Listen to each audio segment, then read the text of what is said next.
परमाणु किस प्रकार अस्तित्व में रहते हैं इसकी जानकारी लेंगे। परमाणु स्वतंत्र रूप से अस्तित्व में नहीं रह पाते हैं। परमाणु अणु या आयन का निर्माण करते हैं। ये अणु अथवा आयन अत्यधिक संख्या में मिलकर द्रव्य या पदार्थ बनाते हैं, जिसे हम देख सकते हैं, अनुभव कर सकते हैं, छू सकते हैं। साथ ही हम यह कह सकते हैं कि हम अपने ज्ञान इंद्रियों के द्वारा पदार्थ का अनुभव कर सकते हैं। अब हम अणु की जानकारी लेंगे।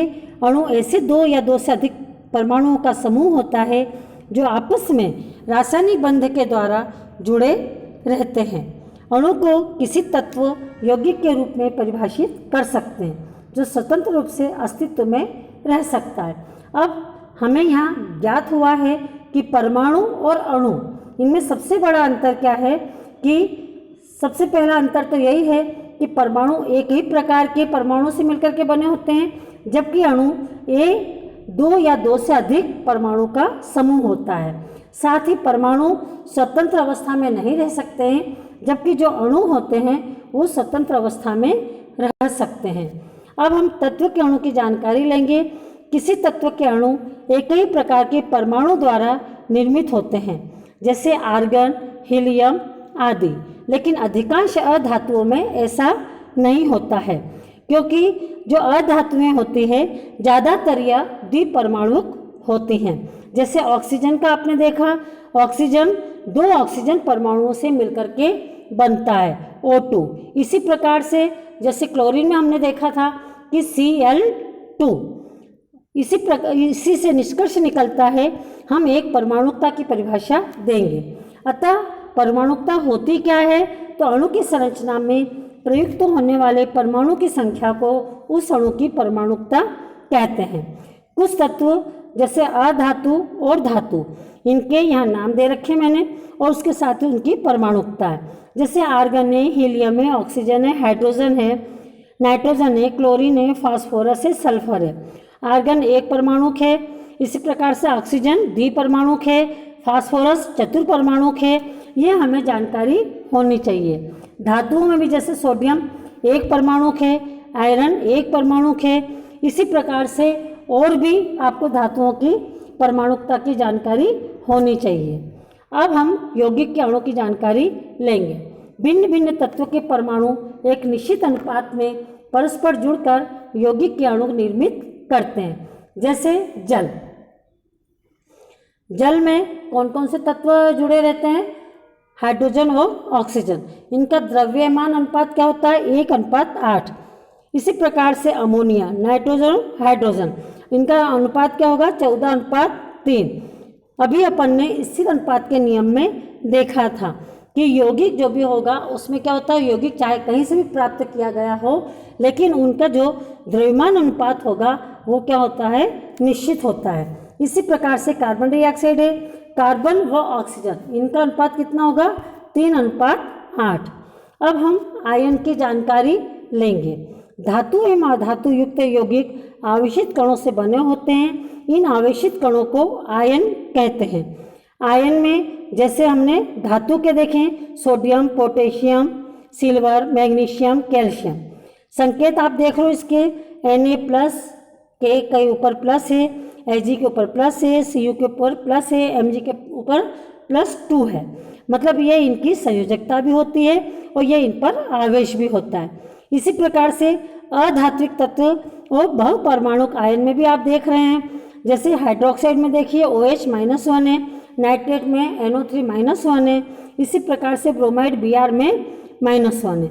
तो हमें ये सारणी तैयार करनी होगी, क्योंकि यदि हमें ये आयन और धातु अधातु के आयन और हमें संकेत याद होंगे तो हमको रासायनिक सूत्र लिखने में कोई समस्या नहीं जाएगी।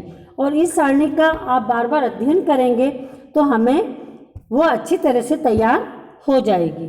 अब रासायनिक सूत्र लिखना, तो रासायनिक सूत्र होते क्या हैं?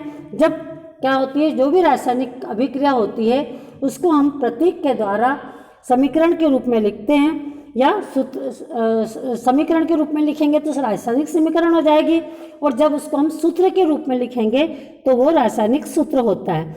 जैसे मैंने सोडियम क्लोराइड, तो सोडियम और क्लोराइड, लेकिन हमें इस बात का ध्यान रखना होगा कि जो धातु होती है वो बाईं ओर होती है और हर धातु हमेशा दाईं तरफ लिखते हैं।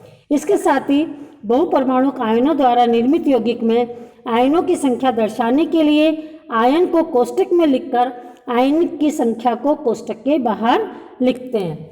यदि बहुपरमाणुक आयन की संख्या समान हो दोनों में, धातु और अधातु में, तो कोष्टक की कोई आवश्यकता नहीं होती है। इसी प्रकार से हम कुछ सूत्र लिख करके मैं आपको समझाऊंगी।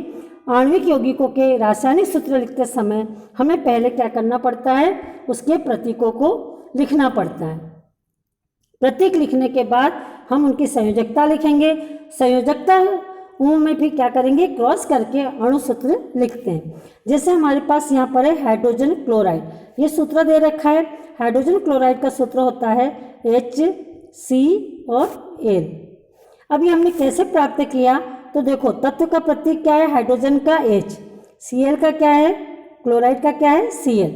Cl की संयोजकता जो होती है वो क्या होती है, 1-। इसी प्रकार से जो हाइड्रोजन है इसकी संयोजकता कितनी होती है, 1+। 1+ और माइनस, अब क्या होगा, हाइड्रोजन की जो संयोजकता है ना, तो हाइड्रोजन को हम क्या करेंगे, क्लोरीन की संयोजकता से क्रॉस करवाएंगे और क्लोरीन की हाइड्रोजन से। तो इस प्रकार से हमको क्या प्राप्त हो जाएगा, HC और L, यह हाइड्रोजन क्लोराइड का सूत्र बनेगा। इसी प्रकार से हम कार्बन टेट्राक्लोराइड का देखेंगे। कार्बन का प्रतीक क्या होता है, C, क्लोराइड का क्या होता है, Cl। कार्बन की संयोजकता 4, Cl की 1। अब क्या करेंगे, C जो प्रतीक है उसको किसके, Cl की संयोजकता से क्रॉस करवाएंगे। इसी प्रकार से Cl प्रतीक को कार्बन की संयोजकता से क्रॉस कराएंगे। तो क्या देखते हैं, सूत्र क्या बन जाएगा, C के आगे 1 है तो हम 1 नहीं लिखेंगे। इसी प्रकार Cl लिख रहे हैं और इसके संयोजकता कितनी आएगी, इसमें 4 आएगी। तो इस प्रकार से ये कार्बन टेट्राक्लोराइड का सूत्र हुआ। अब हम और भी सूत्र देखेंगे। जैसे यहाँ हम मैग्नीशियम क्लोराइड की जानकारी लेंगे। मैग्नीशियम क्या है, सिंबल इसका Mg, क्लोराइड का Cl। मैग्नीशियम की संयोजकता होती है +2, इसी प्रकार Cl की होती है -2। अब हम क्या करेंगे, मैग्नीशियम की क्लोराइड की संयोजकता से वज्र गुणा करेंगे। इसी प्रकार क्लोराइड की मैग्नीशियम से करेंगे। तो अब देखो मैग्नीशियम के आगे तो क्या आएगा, 1, और Cl के आगे क्या आना चाहिए, 2, क्योंकि Mg की संयोजकता कितनी थी, 2। तो वज्र गुणा करने पर इसकी संयोजकता इस पे आ जाएगी, Mg के ऊपर Cl की आ जाएगी और Cl के ऊपर Mg की आ जाएगी। इस प्रकार से MgCl2 का निर्माण हुआ। अब हम कैल्शियम ऑक्साइड को देखेंगे। कैल्शियम का सिंबल क्या होता है, Ca। ऑक्साइड का O, ऑक्साइड की संयोजकता -2, कैल्शियम की संयोजकता +2। कैल्शियम की इससे अपन वज्र गुणा कर देंगे, ऑक्सीजन की इससे कर देंगे, तो हमारे पास क्या सूत्र तैयार हो जाएगा, Ca। अब हम Ca2 और O2 ये बन रहा है, तो ये 2 दोनों में है इसलिए इसको नहीं लिखेंगे और क्या बन जाएगा सूत्र हमारे पास, CaO। इस प्रकार से हम और भी यौगिकों की संरचना बना सकते हैं।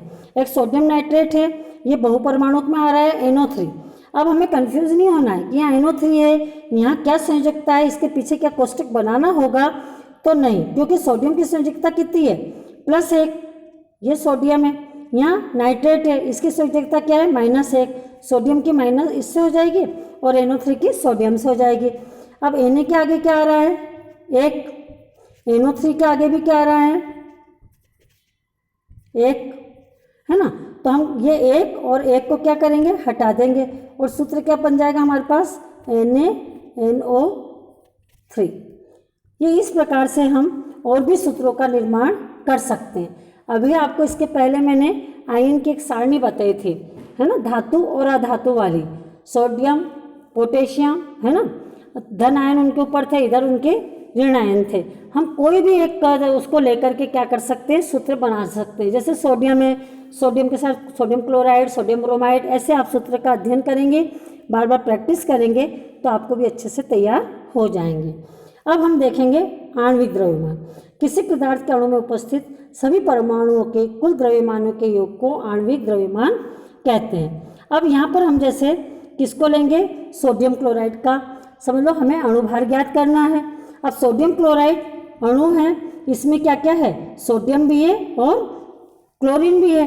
तो सोडियम का परमाणु कितना है, परमाणु भार 23, क्लोरीन का कितना है 35.5। दोनों को हमने क्या करा, जोड़ा, जोड़ने पे हमारे पास क्या आया 58.5 और U मतलब यूनिट, उसकी इकाई लिखी जाती है। इस प्रकार से हम औरों का भी प्राप्त कर सकते हैं। अब हम मोल संकल्पना के बारे में जानेंगे। किसी पदार्थ का एक मोल उसकी वह मात्रा है जिसमें उतने ही कण उपस्थित होते हैं जितने कार्बन 12 समस्थानिक के ठीक 12 ग्राम में परमाणु की संख्या होती है। मोल अति सूक्ष्म स्तर पर कणों जैसे परमाणु, अणु, आयनों आदि को गिनने की इकाई होती है। एक मोल में 6.022 इंटू 10 की पावर 23 अणु उपस्थित होते हैं, जिनको हम एवोगैड्रो की संख्या कहते हैं। अब आता है मोलर द्रव्यमान। किसी पदार्थ के एक मोल के ग्राम में व्यक्त द्रव्यमान को उसका मोलर द्रव्यमान कहते हैं। ग्राम में व्यक्त मोलर द्रव्यमान संख्यात्मक रूप से परमाणु द्रव्यमान या आणविक द्रव्यमान के बराबर होता है। अब हम इस अध्याय में हमें सबसे ज़्यादा आयंस, उसके साथ ही हमें रासायनिक सूत्र को बार बार लिख करके हम अध्ययन करेंगे, तो हमें अच्छी तरह से वो तैयारी हो जाएगी। फिर भी आपको कभी कोई परेशानी हो तो आप कमेंट बॉक्स में लिख करके जानकारी मुझसे ले सकते हैं।